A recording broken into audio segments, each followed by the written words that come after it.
നോക്ക്, ഈ സിനിമയിൽ നായകൻ ഹൃദയം കൊണ്ട് ആശുപത്രിയിലേക്ക് ഓടുന്നു. അപ്പോൾ വില്ലൻ വന്നത് തടയുന്നു. നായകൻ ആ ഹൃദയം എടുക്കാൻ വേണ്ടി ശ്രമിക്കുകയാണ്. അതാണെങ്കിൽ നിലത്ത് കിടന്ന് ഉരുണ്ട്. അങ്ങനെ വില്ലനുമായുള്ള ആ ഫൈറ്റ് കഴിഞ്ഞ് നായകൻ ആ ഹൃദയം കൊണ്ട് പിന്നെയും ഓടുന്നു. അതെ, അവിടെ ആശുപത്രിയിൽ എത്തിക്കാൻ വേണ്ടി. പക്ഷേ വില്ലന്മാർ തടയുന്നത് കണ്ടിട്ട് അവസാനം അദ്ദേഹം എന്താ ചെയ്യുന്നതെന്ന് നോക്കൂ. ആ ഹൃദയം എടുത്ത് ഒറ്റ ഏറ് അത് നേരെ പറന്നു ചെന്ന് ആശുപത്രിയിൽ ഓപ്പറേഷൻ തിയേറ്ററിൽ കിടക്കുന്ന രോഗിയുടെ നെഞ്ചിലേക്ക്. ആരെ വാ, എന്താ ചെയ്യാ! ഇത് കണ്ടിട്ട് ചിരിക്കാത്തവർ ആരും ഉണ്ടാവില്ല അല്ലേ? ഇത് ചിരിക്കാൻ വേണ്ടി തന്നെ ഉണ്ടാക്കിയതാണെന്ന് തോന്നുന്നു. നമ്മുടെ ഭാഷയിലും ചിലതൊക്കെ ഉണ്ടല്ലോ അങ്ങനെ. ഇനി ഈ സ്റ്റെറൈൽ ടെക്നിക് എന്നൊരു സാധനമുണ്ട്, നിങ്ങൾക്കൊക്കെ അറിയാമായിരിക്കും.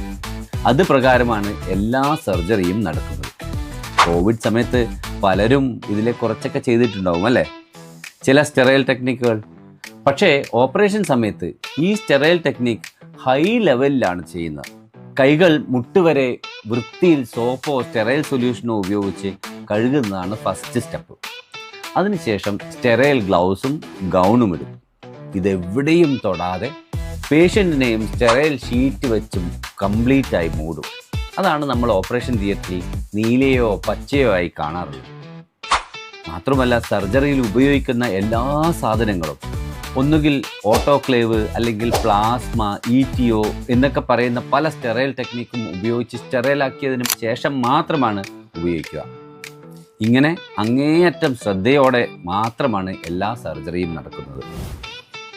ചില സിനിമയിൽ കണ്ടിട്ടില്ലേ, ഹീറോയിനെ കാണിക്കാൻ വേണ്ടി മാസ്ക് പോലും ധരിക്കാതെ നിൽക്കുന്നത്?